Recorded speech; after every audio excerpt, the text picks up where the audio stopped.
Exactement 4 jours après la mort du chef d'État, le 22 mars 1977 à 17 h, le cardinal Émile Béinda est enlevé à la cathédrale Sacré-Cœur de Brazzaville par des hommes en uniforme.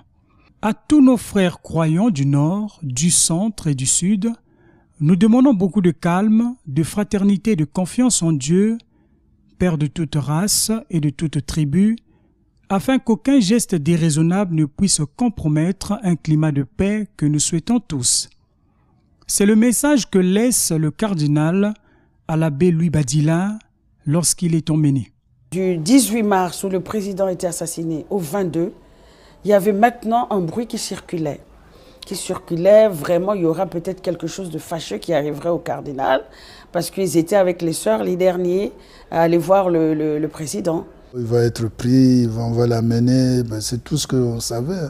Mais personne ne pouvait penser qu'on allait arriver à un tel désastre ou un tel drame. Il y avait des gens qui allaient lui dire de quitter le pays, il y avait des religieux qui allaient lui dire de quitter le pays, etc.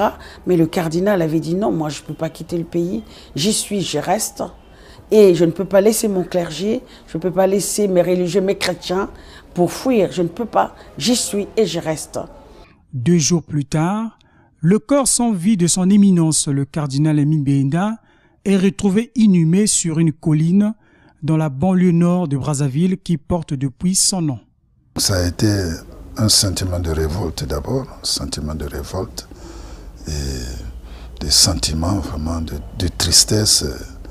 C'était des temps difficiles, il faut dire. Son corps avec toute la terre du Congo collée à son sang, c'est émouvant de voir cela. Moi, j'étais directeur à Mbamou. J'avais accompagné les séminaristes qui étaient venus en vacances ici à Brazzaville. Cette nouvelle nous parvient. Évidemment, c'est une nouvelle qui nous a déchiré le cœur. C'est moi qui m'occupais du linge sacré du cardinal, parce que nous étions formés, nous, par les filles de la charité de Saint-Vincent de Paul, que le cardinal avait fait venir pour notre éducation spirituelle. Vous pouvez imaginer, étant jeune religieuse, ce que nous avons ressenti. Je suis venu ici à l'archevêché. Et on était là devant la stèle de Monseigneur Augoire, on faisait des réflexions avec les abbés Viendou.